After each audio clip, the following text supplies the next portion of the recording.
Hi, so this is a video to show you how to properly play your Tibetan bowls. These are the small metal singing bowls, and they're not as large as the crystal bowls, so sometimes it is a little more difficult to play these. So there's two ways I like to play, well, that I find very easy. So one, on my fingertips. This bowl is about a 5-inch, I guess. So it's not that hard to hold on top of my fingertips, or it's large enough to pretty much fit in my hand, the palm, without my hands touching the sides of the bowls. So it's very important to not touch the sides of the bowls because it will stop the vibration. If there's no vibration, there will be no sound.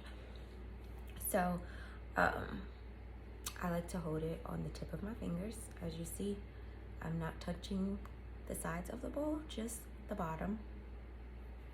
And then most of them come with a wooden mallet. Some of your mallets may have the felt on the end, or it may just be completely wooden with no felt. I personally prefer the ones with the felt. It makes the sound a lot smoother and a lot more tolerable than just using the wood end. So to get started, you will take the mallet and you can tap the bowl to help get you some sound started, or you can just start by applying a little pressure against the sides of the bowl with the mallet, and you'll go around, and it'll be a slow vibration to begin, but as you go around and apply a little more pressure, it gets a little louder.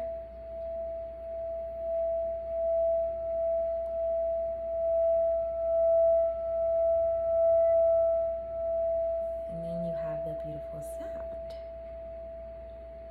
So that's one way, on my fingertips. The other way, again, on my palm. Well, not necessarily the palm, because it kind of just automatically folds up when you put things in it, but on the cusp of my fingers here, or sometimes down here. Some people hold it on their fingertips. That's not really the best for me. I prefer top of fingers, but same thing.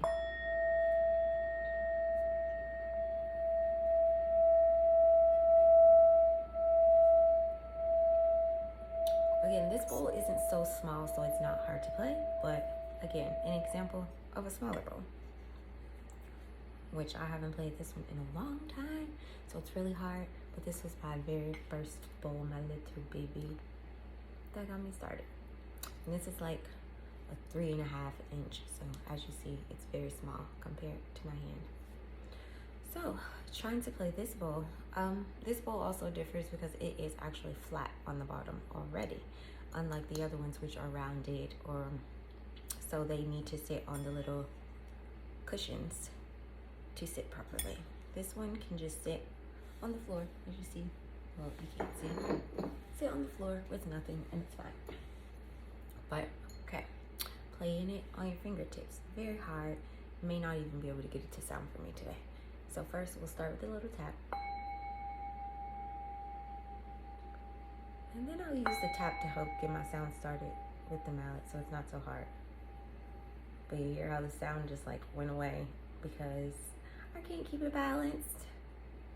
It's wobbling on my fingers. But still, tapping it to get that sound is just as fine as taking the mallet around the rim. It's your choice of how you choose to play your bowl. So let's try it on my hand, see if I can get it. Let's actually try it on my fingertips, see if I can get it. Well, my fingers. Harder to apply a little pressure because it's smaller, so me applying a little pressure, you see it's scooting around my hands. So it's not the easiest to play, whether you are a beginner or expert. So these bowls are nice to have, just like if you want to have a bowl in your office or in your car, just so you can kind of take a few minutes, tap it, and meditate. But ideally, I would say get larger. So the larger they are, the easier they are to play.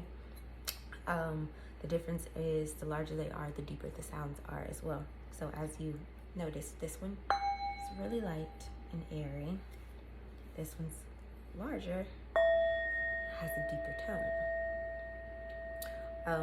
The tone is also deeper because they're different notes, but all still the same. But I hope that helps you understand or know better how to play your bow.